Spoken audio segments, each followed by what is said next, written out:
Morning. Morning, morning, morning. I haven't chit-chatted in a while.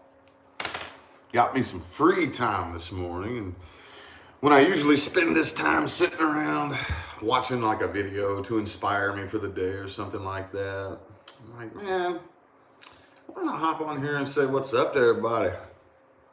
How's everybody doing? Ooh, haven't chatted in a while, man. I honestly don't really have anything to talk about. And that's probably one of the main reasons why I don't really chat anymore. Because I feel like if I don't really have a whole lot of new stuff to talk about, maybe I let this get to me a little bit more than I should, but I've always really been hard on myself for not wanting to be one of those like YouTubers or whatever who after a certain point, they just kind of start repeating themselves. And with what I do on my main channel, I hear myself get repetitive a lot, and it bothers me, you know? So I think there's a little bit more room in actually reading the cards and whatnot to evolve that, which I'm always working on. But as far as this goes, man, I really don't know if I have a whole lot of new stuff to talk about. But since I got a little bit of free time, it's chilly here this morning.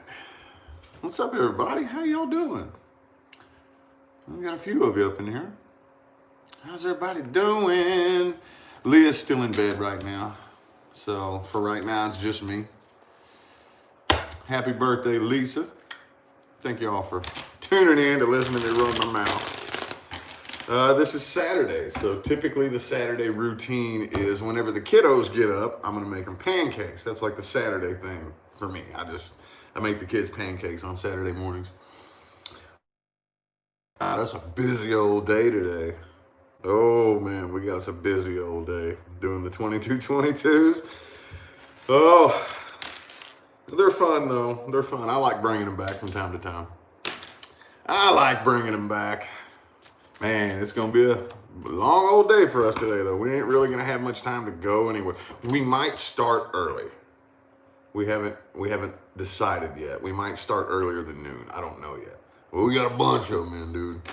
Anyway, though, how y'all doing this morning? I'm still steadily waking up. I got a rest day today. My workouts, my trainer's been taking my workouts like to the next level of intensity. And it's getting to the point now where I'm gaining weight, but losing fat. It's crazy. I'm like, oh man. See, I kind of had this idea in my mind because of the way I'm built.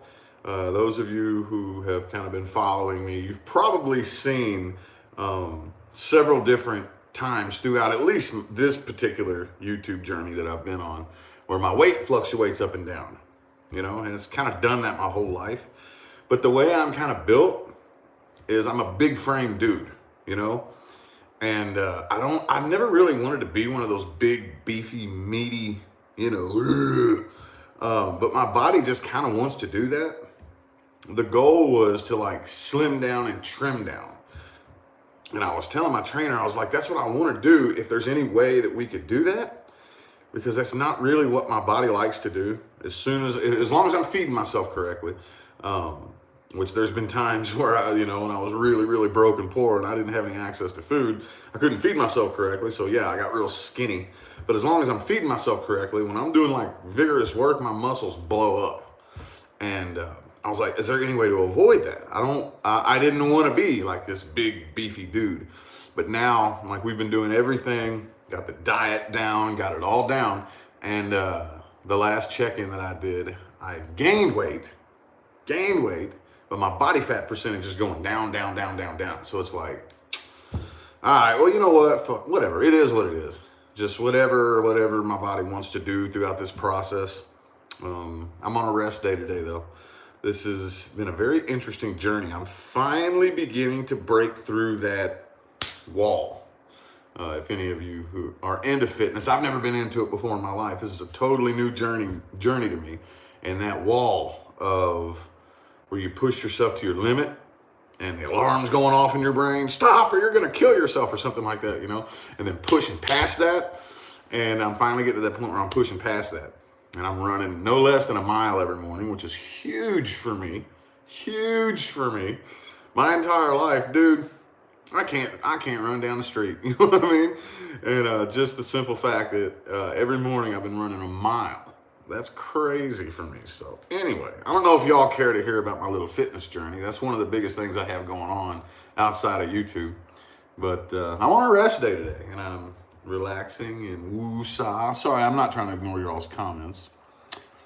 But Leah is asleep still. She's still up in bed. I'm the early bird. She gets up with me in the mornings throughout the week. Like if I have to be at the gym when the kids have to be in daycare, she gets up with me and helps me. But for the most part, I let her sleep in. And I get most of my alone times in the morning. So that's why I figured I'd hop on here and say what's up to y'all this morning. Because usually I spend this time waking up very slow, by myself, watching motivational videos, watching spiritual videos and stuff, you know.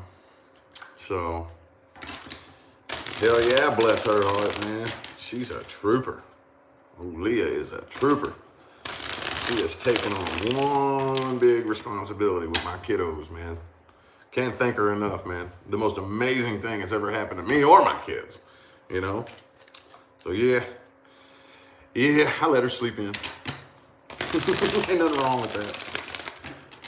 We fix our own schedules anyways, and I've always been the type, I think it's probably because of how I was raised. My grandfather, who actually the day he passed away was today. Interestingly enough, the day I came home and found him, he had passed away at the house. That was today. That was, let's see, that happened in 2011. So, 9 years ago? Yeah, 9 years ago today. And tomorrow's his birthday. And anyway, though, aside from that, he always raised me like when I was growing up, if I would sleep in until 10 o'clock in the morning, he'd be like, the day's almost over, you lazy ass, you know. So he kind of raised me to have that be up in the morning type of mentality. And on the days, even this morning, I tried to sleep in. But my brain just wake up. And I'm like, no, go back to sleep. No, go back to sleep. No, go back to sleep. And then before you know it, I'm just laying there and my brain is just like, okay, we're up now. And I look and it's 6 a.m. and I'm like, okay, I can't even sleep in when I try, you know? Can't even do it when I try. A few of my favorite people to listen to. Well, I'm kind of diverse as far as people that I follow. People from a spiritual, like if you're looking for spiritual stuff, yes, Everyday Masters. And he gifted me this hat too. Whoever just paid for that personal reading, I received your payment if you're watching by chance. Anyway, though, he gifted me this hat. It was so cool. I tell you, he was the one. Okay, so let me talk about Everyday Masters, man. This is why he's so cool. When I very first stumbled upon, like, the spiritual, what do you call it? Just like the spiritual community, I guess. I didn't even know what it was. I just started seeing, like, on Facebook. And as soon as I came up off the streets, I told you all, I just started kind of stumbling upon strange little things like that Law of Attraction video. And on Facebook, I would see the memes and this and that. But I'd never really heard anybody, I'd never really seen anybody talking about it. And I stumbled upon one of his videos one time, and that was the closest thing I'd ever seen to anybody like publicly talking about anything of an awakening nature, you know? And yeah, when I watched his videos, and it was, if you go to his channel and scroll all the way down, Attention Old Souls or whatever, where he starts the video out, he's going, come to the edge. He said, we can't, we're afraid, they said. Come to the edge, he said.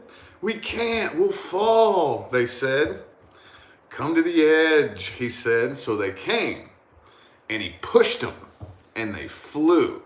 If you can catch the video of his where he starts it off with that quote, that's the one that I saw where I was like, this dude is awesome.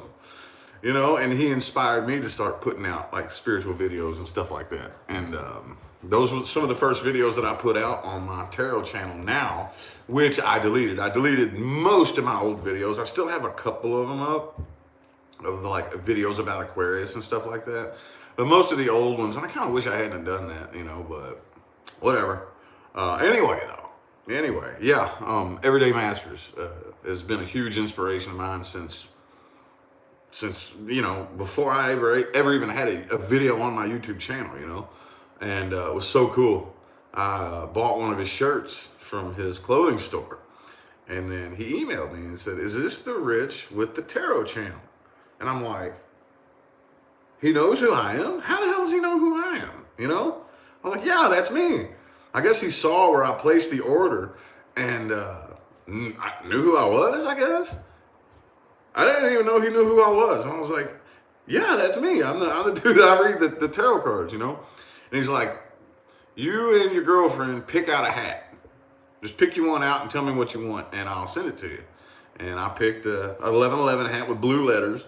She picked a pink 1111 hat with gray letters, and he gave them to us. And yeah, this was a gift from Everyday Masters. So I have I think one or two other 1111 hats, but this is the special one because it was gifted to me. But anyway, though, I totally veered off track. Sorry about that. Somebody asked me who I listen to from a spiritual perspective. Yes, always Everyday Masters, everything he puts up. Y'all have heard me talk about Naya. There's this new, we're talking about spiritual stuff first. There's this new YouTube channel that I've really become a fan of, and this dude's name is Brian Scott. Brian Scott, and he basically, you don't really see his face, I don't think.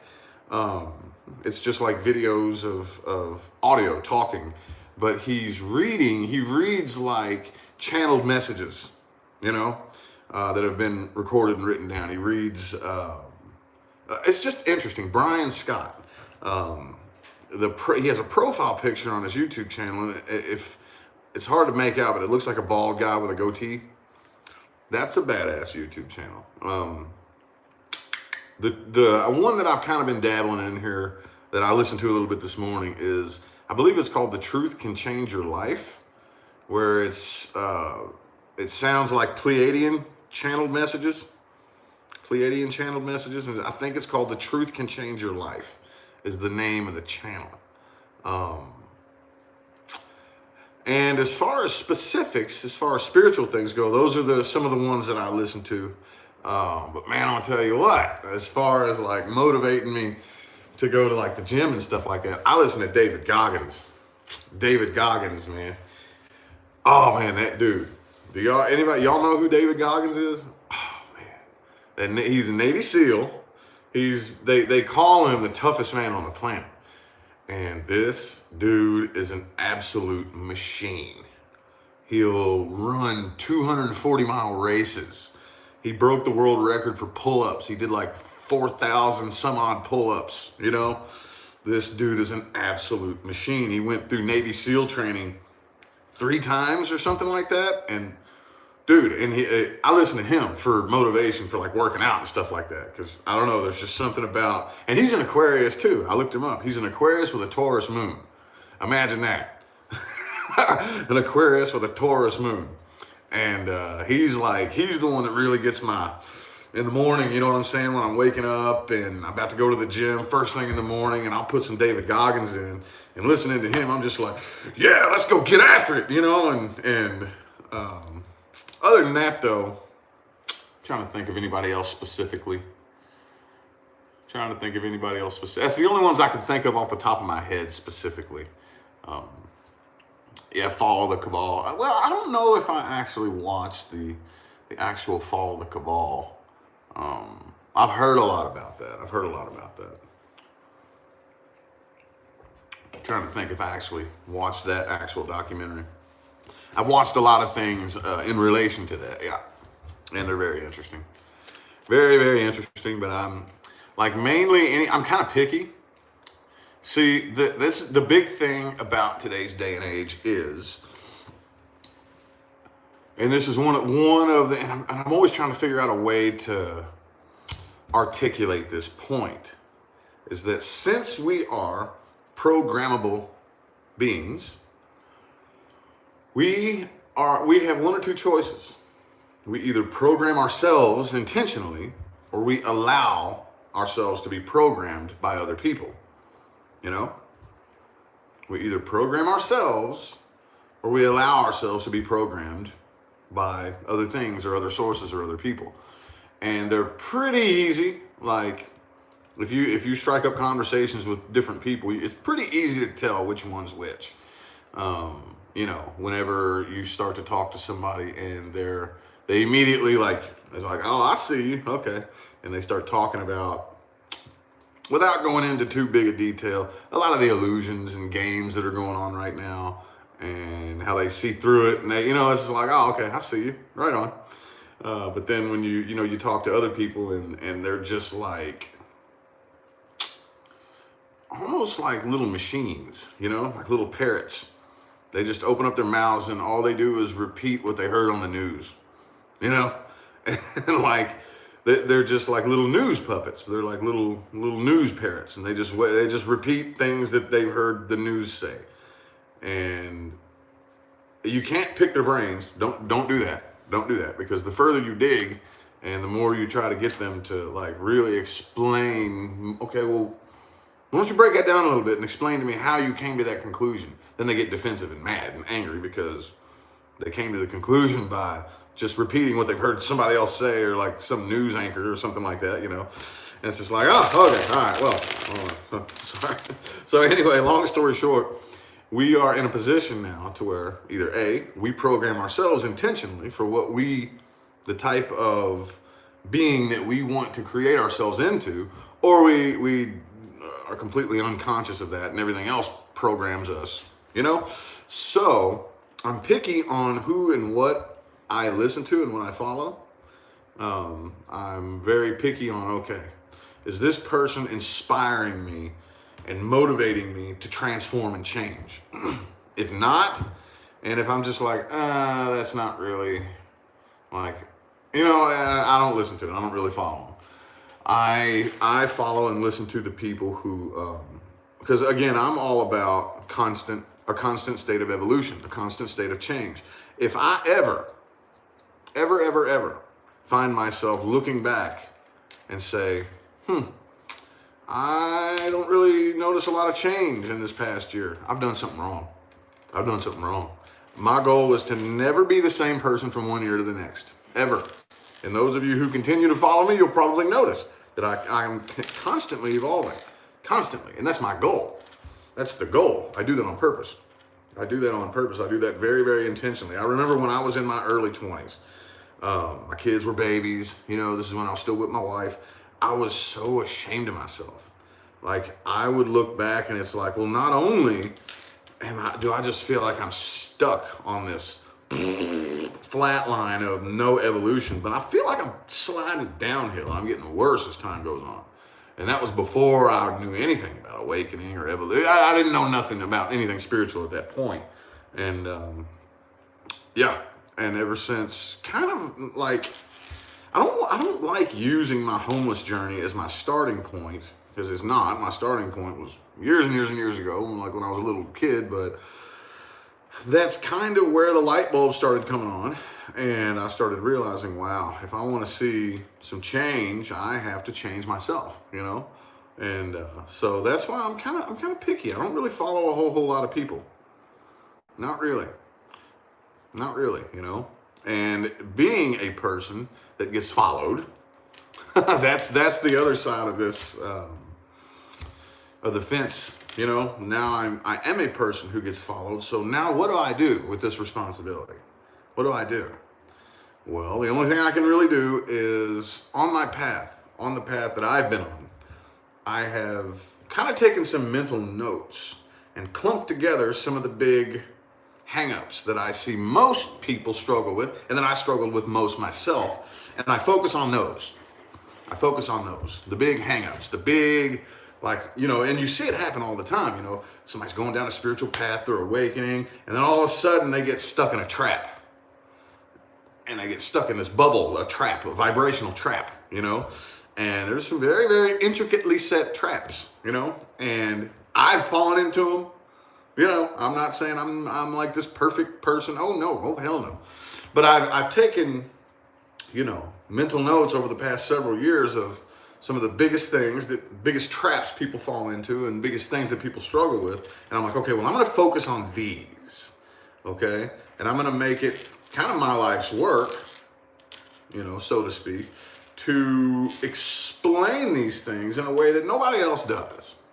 I don't know about y'all, but I'm the type of person that if I just hear you say something to me that I've heard 1,000 people say over and over and over and over, you know, the cliche things, not that cliches aren't true, but if I just hear you kind of repeat something that sounds cute, you know what I mean?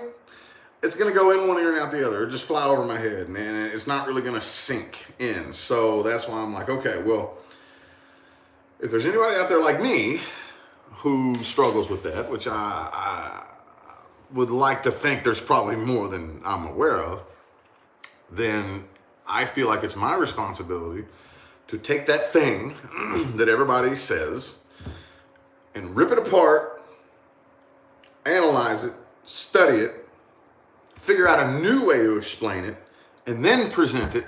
Because if I explain it in a new way, it's going to find its way in your ear, and it's going to work its way around in your brain, and it's going to trigger thought patterns to be like, wait a minute, I never thought about it like that, you know? And that's kind of what I make it my life's work to do, you know? People always ask me what I do for a living, and I can't stand it. I hate getting that question, man. Oh, I hate it. Because, like, from a spiritual, if you want to talk about my spiritual job is not doing this, okay? The analogy that I give people, I've said this a few times on like general videos, and I say it to clients who come to me for readings all the time, that these things work like if you take your car to a mechanic.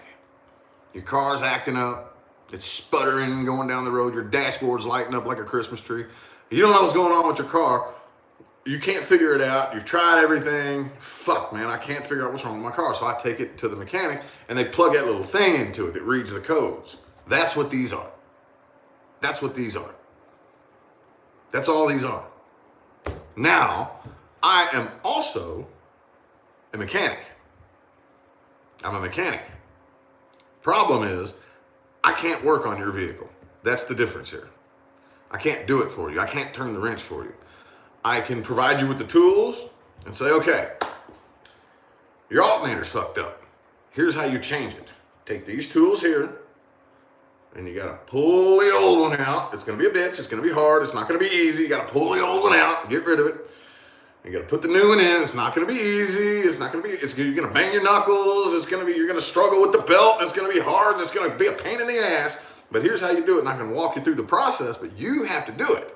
If you say, nah, that's too hard, I don't want to do all that. Nah, I don't want to do that. Okay, well, your car's not going to make it very far then. I mean, that's fine. That's fine. You don't have to do this work if you don't want. Does that make any sense? That's the best way I've thought to explain what I do for a living. Does that make sense? It's one of the reasons why I'm kind of weird, I think, in the tarot community. Again, I really don't know anymore what all is out there. I have no idea. I don't really watch other tarot readers. I'll pop in and say hi from time to time. I'll pop in, like if I see a tarot card reader live or something like that, and it just shows up in my recommended feed. I'll pop in there and say, yo, showing you some love, and then leave, honestly. You know, but I have no idea really what goes on out there in the tarot community, because I got my own thing that I'm doing. And yeah. Anyway, though, I don't really remember where I was going with that. I kind of trailed off. Anyway, y'all been commenting like crazy. What's up with y'all?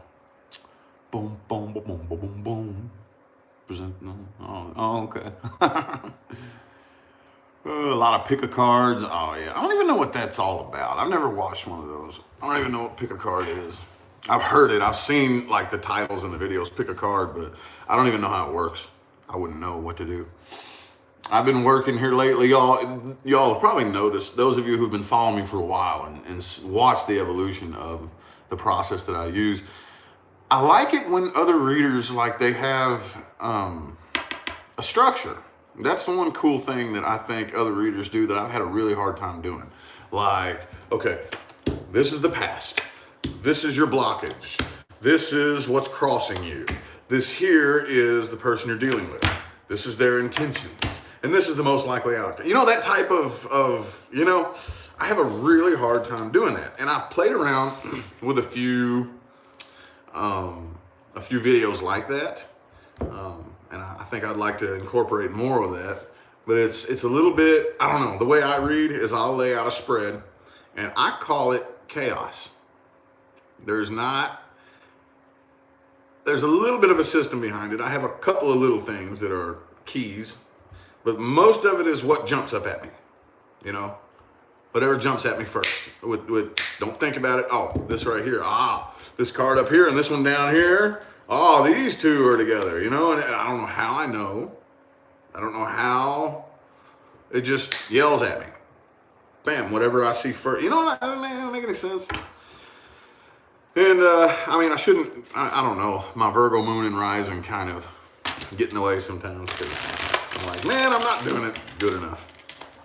I'm critiquing myself constantly. Like, I don't think I'm doing it good enough. I don't think I'm doing it, you know, the right or something. But there is no right way to do it because everybody that does it differently, you know. If you're really reading, you do it differently. But, yeah, again, I kind of lost what point I was going to there. But, yeah, I would kind of like to be able to, pick a card. Y'all said pick a card. I don't know how that works.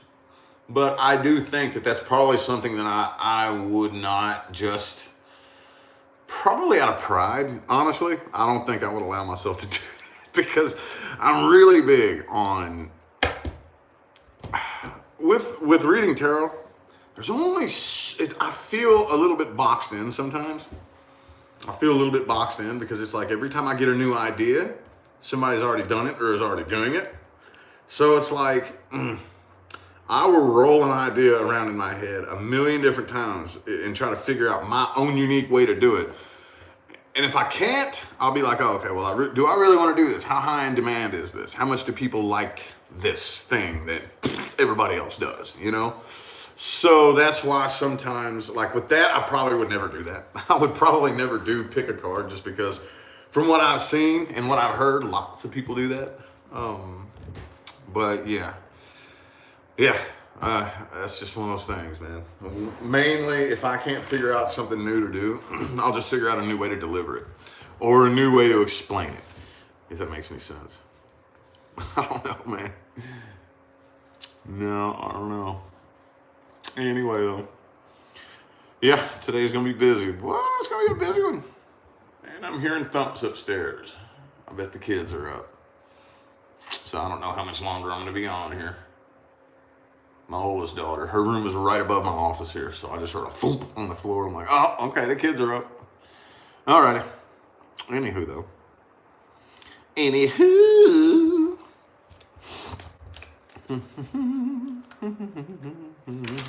Thanks for the positive feedback, Tabitha. Appreciate it.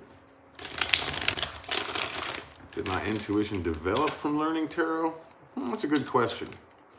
That's a good question. I don't want to say my intuition developed because people say, it's backwards. A lot of the stuff, especially awakening and you know, is backwards. A lot of people assume it backwards, and I did too, you know. You don't become more intuitive. You already are intuitive as fuck. It's just that you're ignoring it. What you do is you become less analytical, if that makes any sense. So it's not that my intuition developed, it's that I learned how to stop being as analytical and overthinking. Now, I am an overthinker. I am a Aquarius, obviously, with a Virgo moon, so I do have a very, very analytical, logical thinking brain. And I would have to say that I wouldn't call it my intuition developing. I guess that's one way to look at it. I don't really think that that's the right angle to look at it, though. Again, my intuition was already there. Your intuition is already there. Your sixth sense, all of that, is already there. It's just being covered up and masked by these ego mechanisms. Our thoughts and our emotions and our thinking brain blocks it all out, you know? So it's really helped me in a way. Yes, I guess you could look at it that way. I don't like to look at it from that angle. I like to think that it has helped me gain access to the thinking switch, gain access to when I start to overthink something or not, just to learn how to like look at a card and say, okay, what's that mean? Bam, the first thing that comes to me without thinking about it, you know? You know what I mean? You know what I mean, Vern? Ooh. Hell yeah, Rich has done shrooms. What kind of question is that? You out your mind? Not a whole lot of drugs I haven't done. Come on now. Absolutely. Anyway, though. Fuck yeah, dude. Not in a long time. What? Not in a long time. Been about, man, 14 years ago. Holy shit. Last time I had me a good old mushroom trip. Oh, 14 years ago, though. Anyway, though. Boom, boom, boom, boom. Boom, boom, boom, boom, boom, boom. So, yeah, I don't mean to tease y'all with the cards. I just kind of sit and shuffle for nervousness. Getting my nerves out for the day. I ain't gonna lie, I'm a little nervous. We're gonna be we're gonna be sitting down fucking doing readings all day, man. All day. All day. It's all good though. It's all good. It's a Halloween special. Might bring it back for Christmas, maybe. I don't know though. Have no idea. Anyway though, what else is there to talk about? I usually, when I chat like this, I usually try to keep it right at about an hour. What else is there to talk about? Anything good? Do do do do do do do.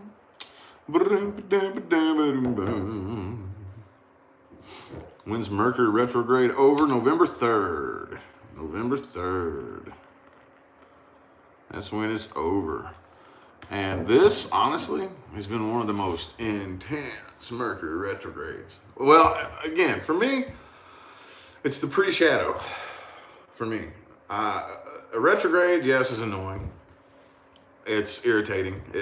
It causes like miscommunications and misunderstandings and silly shit like that to happen. But to me, the most intense, like energetic, is the pre-shadow, the 2 weeks leading up to it.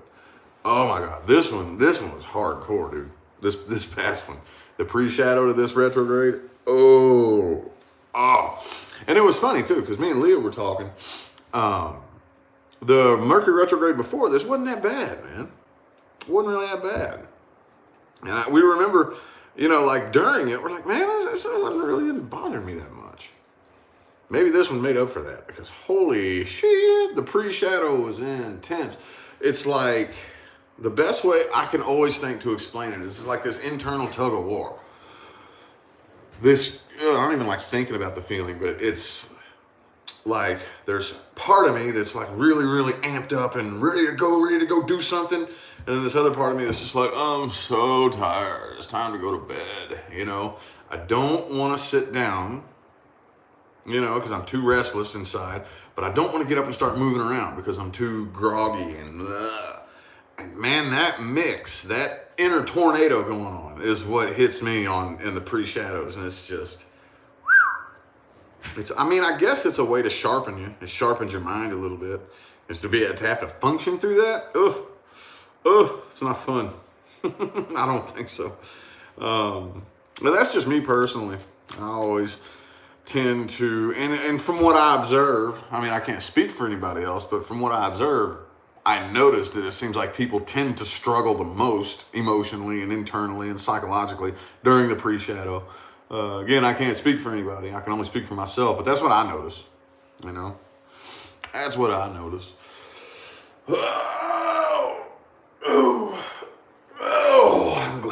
rest day today.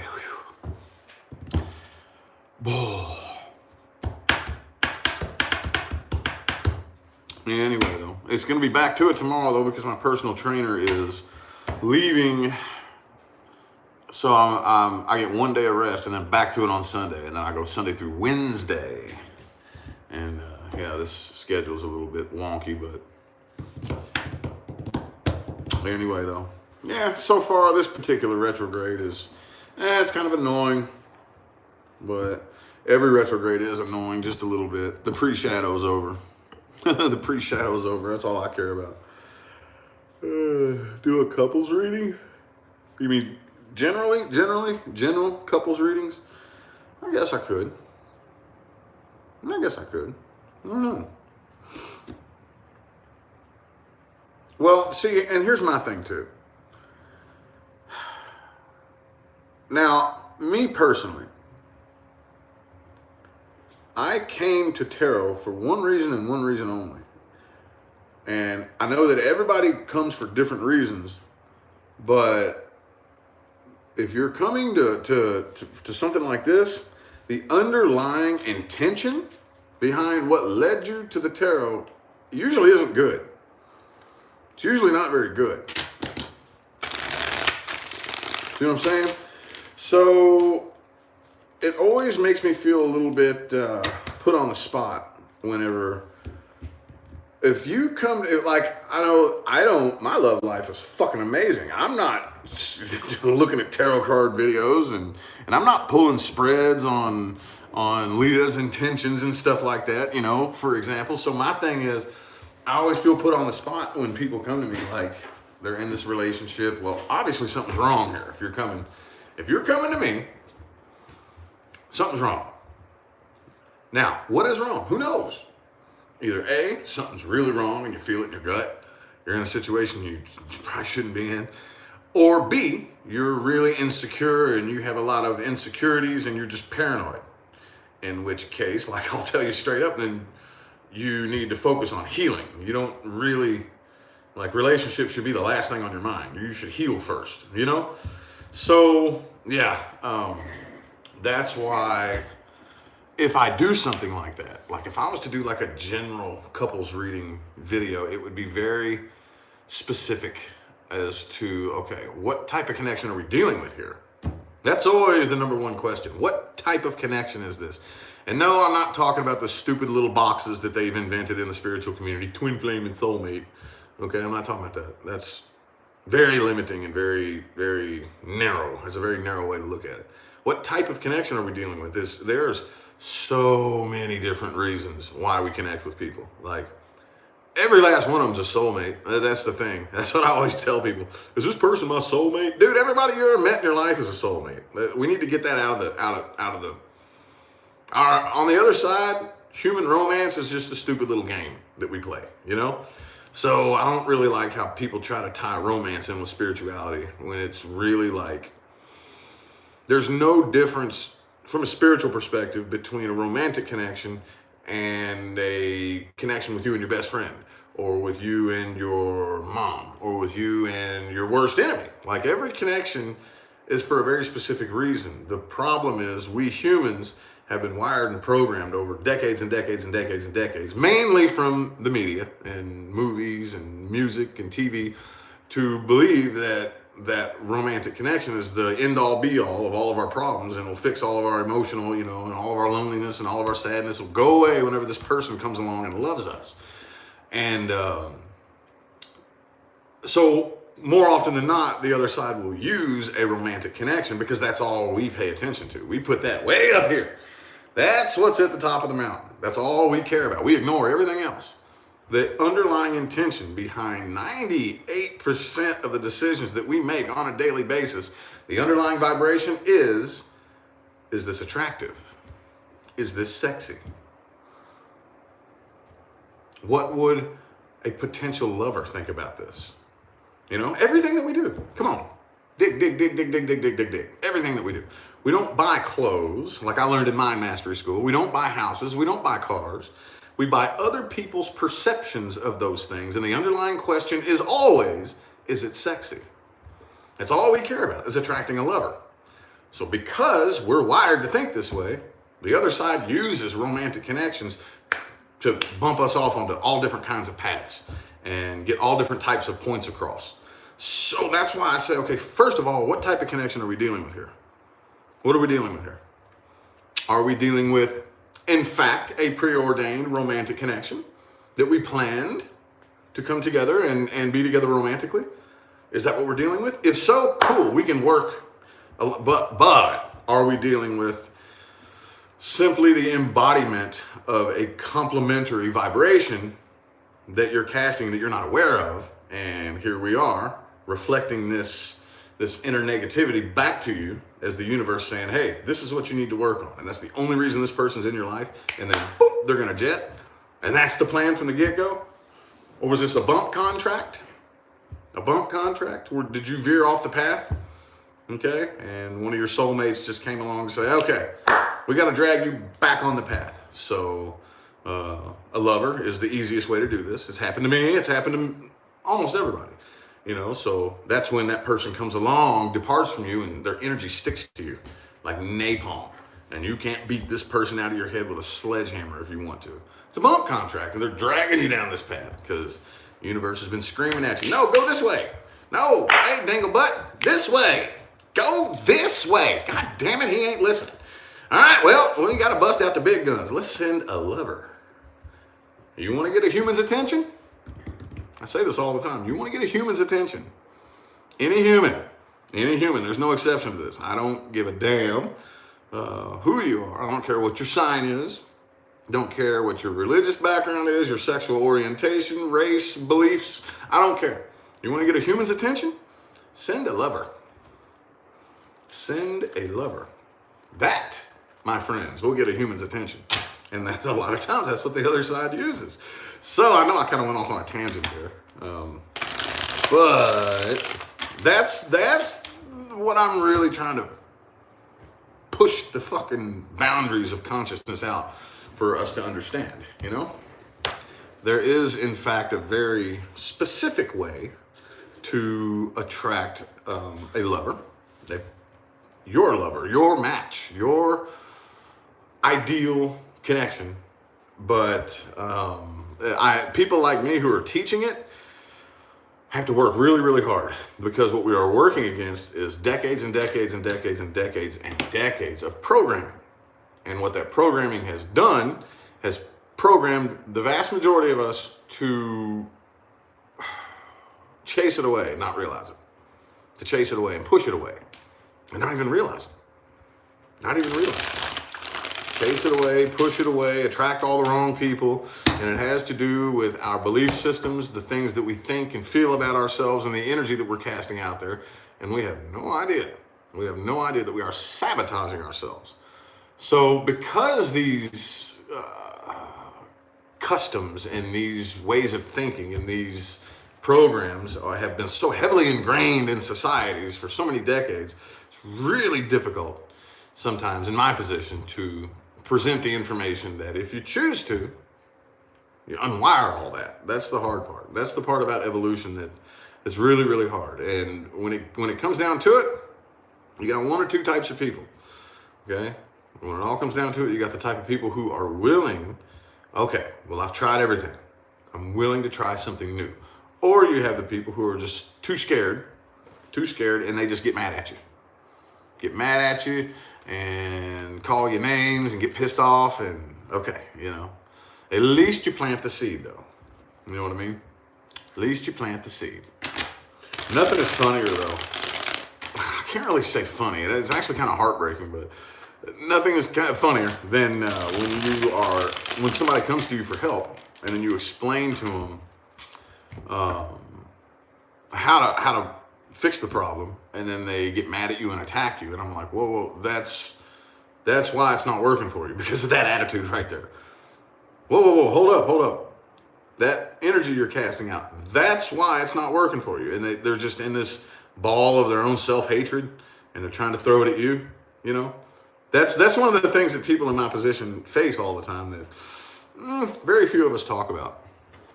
And it's sad. It's sad. But at the end of the day, you can only do so much, you know? You can only do so much. And when it comes to evolution, and when it comes to change, when it comes to shifting your reality, there's only so much you can do. And it's up to the individual to say, oh, okay, well, let me get to the root cause of what is bubbling up to be this bullshit that I'm manifesting for myself that I don't like. And that's the part where it gets scary and hard, because then you have to go in and you have to be honest with yourself. You have to go in and say, oh, okay, well, I have this way of thinking. I have this thing that I do. I have this belief system, and it's been keeping me safe. I've been used to it. I've been thinking like this since I was a little kid. I've been believing like this since I was a teenager. This is my identity. This is who I've been. Give me one good reason to unwire who I am and work to recreate a new me. And during a motivational video, I saw this, the dude told this story. I think it's just an analogy, but there was a guy walking down the street, and he walks past this house, and he looks up, and there's this group of people standing on the porch, and there's a dog laying there moaning and groaning, just moaning and groaning. And the dude stops and says, man, why is that dog moaning and groaning like that? And the owner says, oh, he's laying on a nail. And the dude says, well, why didn't he get up off the damn nail? He says, it's not hurting him bad enough to get up off of it yet. The inner work, the process that you have to go through in order to change your reality in your life, to see new things, it's not comfortable. It's not fun. But if what you've already been through is not, like, to me, that's what if the things that I've already experienced are like not as uncomfortable as that, then you haven't been through enough yet. You know what I mean? Yeah, change is uncomfortable. Yeah, it's painful. Yeah, it's scary. But it's not any more painful or scary or uncomfortable than what you've already been through. You know what I mean? That's what I said to myself. And I tell this story a lot, but that light bulb came on for me when I was living under a bridge. That's not an analogy, y'all. Like, when I say I lived under a bridge, I lived under a fucking bridge, dude. That's no analogy. That's no philosophy. I straight up had a couch cushion and a blanket, and that was my bed under the Court Avenue Bridge in Jeffersonville, Indiana, for the last half of 2015. And I remember the first day that I put my pillow down, laid down, and just stared up at that bridge, and I heard the cars, you know, going to and from Louisville. It's the bridge that leads across to Louisville, Kentucky, and I was just devastated, dude. I was a mess. And then, as uncomfortable as that was, and as ashamed as I was, fast forward a couple of months, and I'm sitting here going, whoa, this is comfortable now. And then that's when that light came on in my head, and I'm like, I've become comfortable with this. This, at one point, this was my worst nightmare. This was my biggest fear, you know, was losing everything and going homeless. That's a very common fear that most of us have, right? Well, I'm living it, and now I'm comfortable. If I can become comfortable at living in my worst nightmare, I can become comfortable doing anything. Anything. That's when I learned that your comfort zone, no matter what you're doing, your comfort zone will eventually come get you. See, we're programmed to run back to our comfort zone. If you run out of your comfort zone and you stay out of it long enough, it'll come get you, no matter where you are. No matter where you are, it'll come get you.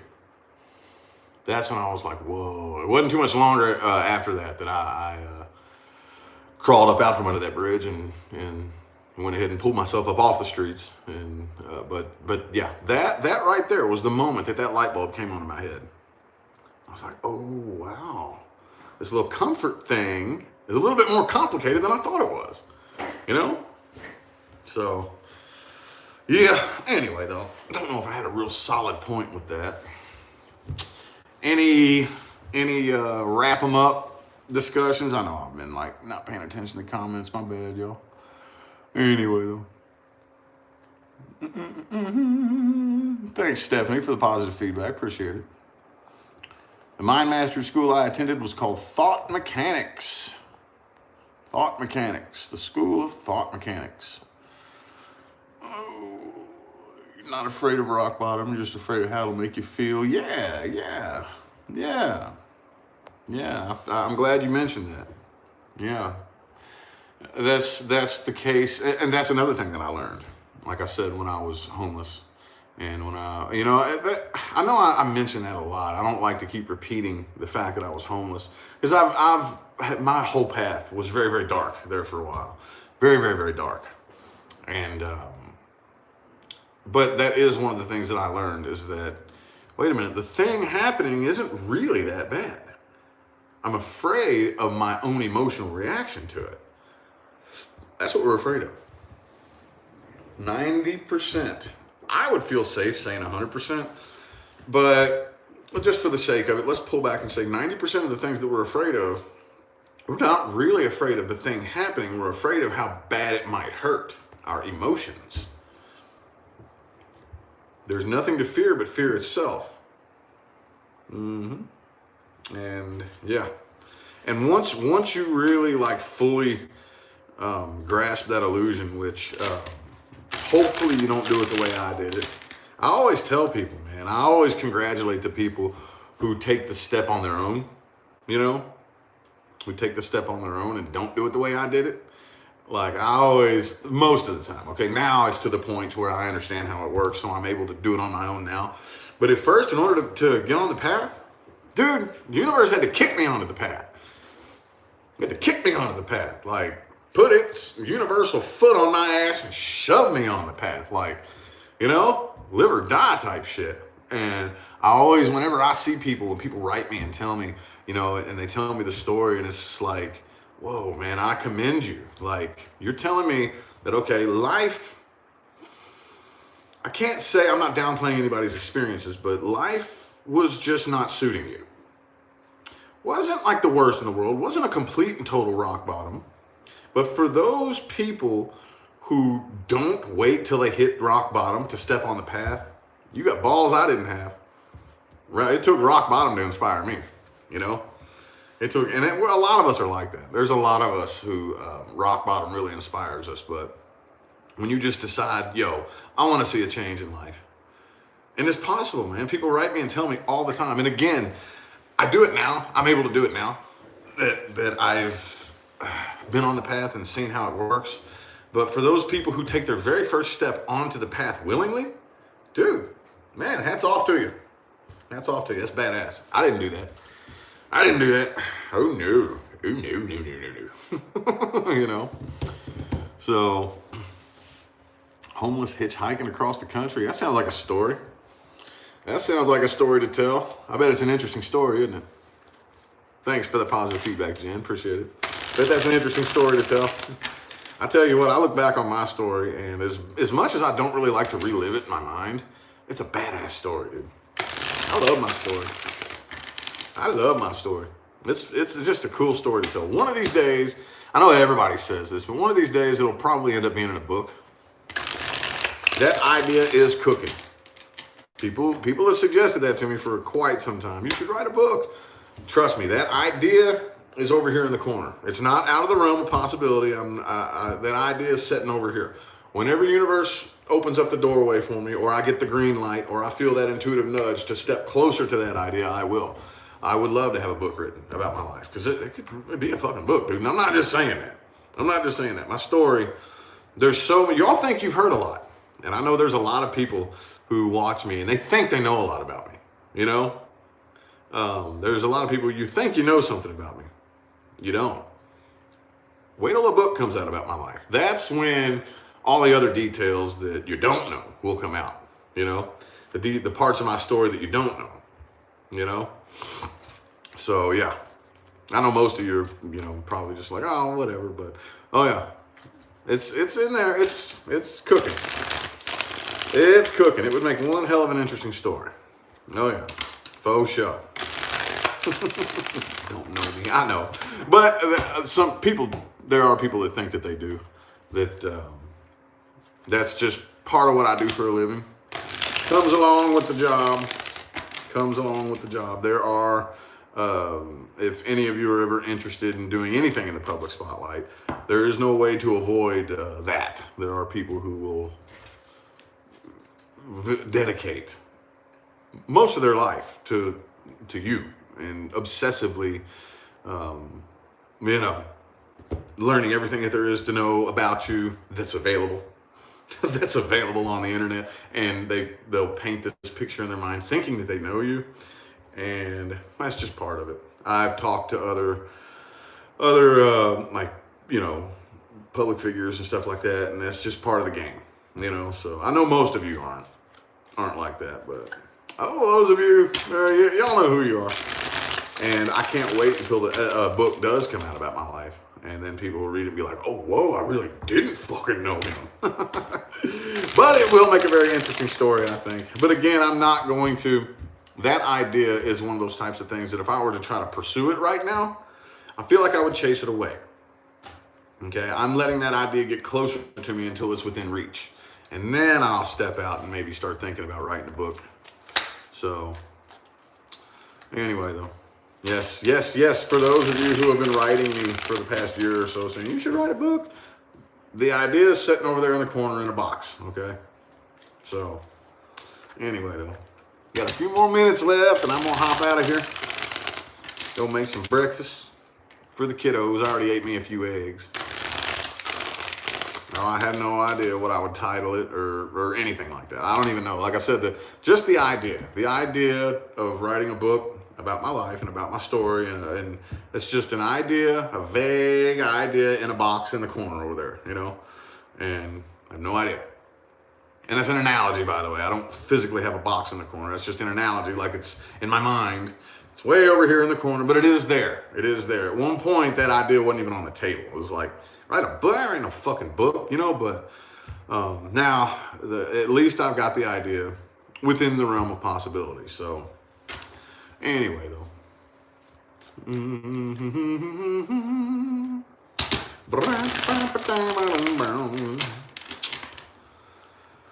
Anywho,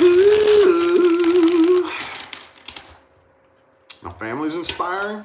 Oh, okay.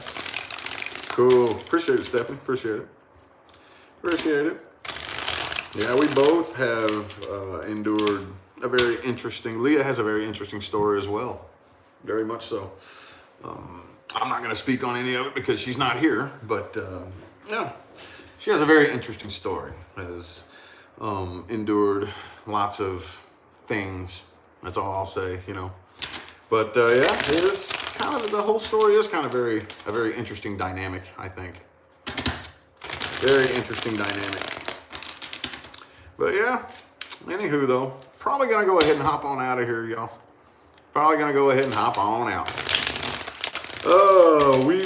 We might be starting early.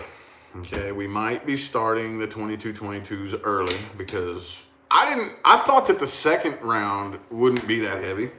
Usually that's how it goes. Of course, every time we bring it back, we always are prepared to open up the floodgates. But usually, if we do another round, it's like usually half that. So we were thinking, do you want to do one more round? There's a lot of people hitting us up, We're like, yeah, we'll do one more round. It ain't going to be that bad. It won't be that bad. You know what I'm saying? Because that's what it usually does. The second round is usually really, really light because most of the people already got it out of the way. No, I think this one's heavier. This one's heavier than the first round, which we didn't expect. Every time we do stuff like this, we think it's going to turn out a certain way. Kind of like when I did same days only. Remember I told you about that? I was doing same days only and my work fucking tripled on me, Kind of like with this here, it's heavy. So we may be starting early. I can't promise anything. But either way, though, we'll see y'all then. All right, I'm going to go ahead and get out of here and make some breakfast for the kiddos. Appreciate y'all for tuning in and listening to me run my mouth. I can't promise when I'll be on chatting again, but anyway, until next time, y'all have a good one.